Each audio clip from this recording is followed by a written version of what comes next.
High friends welcome to Rena Veetu Samayal Rena Veetu சமையல்ல இன்னைக்கு ரொம்ப சுவையான சிக்கன் உப்பு கறி தான் பார்க்க போறோம். ஒவ்வொரு ஊர்லயும் ஒவ்வொரு விதமா செய்வாங்க. இன்னைக்கு வந்து நான் எங்க ஊர் ஸ்டைல்ல ரொம்ப சூப்பரா செஞ்சிருக்கேன். ரொம்ப சுவையா இருக்கும் அந்த உப்பு கறி. சாயத்தோட கலந்து சாப்பிடுறதுக்கு ரொம்ப சூப்பரா இருக்கும். ரசத்துக்கும் தொட்டு சாப்பிடலாம். அந்த சுவையான உப்பு கறி எப்படி செய்யறதுன்னு வாங்க பாத்துறலாம். சிக்கன் உப்பு கறி பண்றதுக்கு 3 டேபிள் ஸ்பூன் அளவுக்கு எண்ணெய் சேர்த்துக்கலாம். எண்ணெய் சூடாகி வரட்டும்.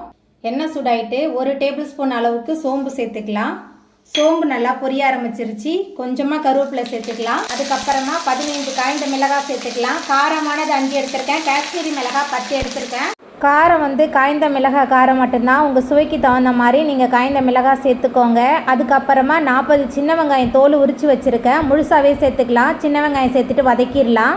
நல்லா சூடான சாயத்தோட இந்த உப்பு கறி வச்சு சாப்பிட்றதுக்கு ரொம்ப சூப்பராக இருக்கும். சப்பாத்தியோட கலந்து சாப்பிட்றதுக்கு அட்டகாசமாக இருக்கும். நல்லா கலந்து விட்டு வதக்கி விட்டுறலாம். சின்ன வெங்காயம் அதிகமாக சேர்த்து சமைக்கும் போது உப்பு கறி ரொம்ப சுவையாக இருக்கும். வெங்காயம் காய்ந்த மிளகாய் சேர்த்துட்டு நல்லா கலந்து விட்டு வதக்கியாச்சு. அதுக்கப்புறமா இதில் 4 டேபிள் ஸ்பூன் அளவுக்கு இஞ்சி பூண்டு விழுது சேர்த்துடலாம். இஞ்சி பூண்டோட பச்சை வாசனை போகிற அளவுக்கு நல்லா கலந்து விட்டு வதக்கி விட்டுறலாம். இஞ்சி பூண்டோட பச்சை வாசனை போகிற அளவுக்கு நல்லா கலந்து விட்டு வதக்கியாச்சு. அதுக்கப்புறமா மஞ்சள் தூள் சேர்த்து நம்ம சுத்தம் பண்ணி வச்சிருக்கிற சிக்கன் சேர்த்துக்கலாம்.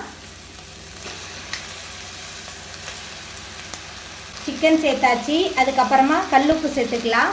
கல்லுப்பு சேர்த்துட்டு நல்லா கலந்து விட்டுறலாம்.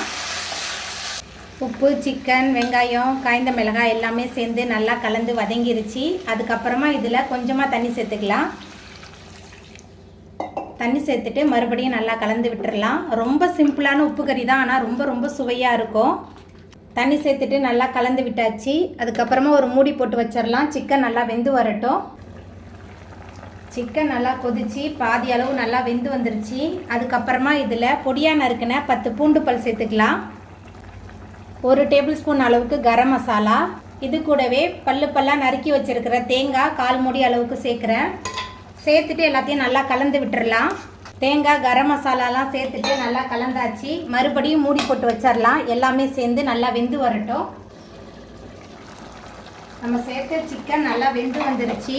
அதுக்கப்புறமா மேலால் கொஞ்சமாக மல்லித்தலை தூவிடலாம். மல்லித்தலை தூவிட்டு நல்லா கலந்து விட்டுட்டு நம்ம அடுப்பை ஆஃப் பண்ணிடலாம். ரொம்ப சுவையான உப்பு கறி சூப்பராக ரெடி ஆகி வந்துட்டு அவ்வளோதாங்க. ரொம்ப சுவையான உப்பு கறி சூப்பராக ரெடி ஆகிட்டு. இந்த சுவையான உப்பு கறியை நீங்களும் உங்கள் வீட்டில் செஞ்சு பாருங்கள்.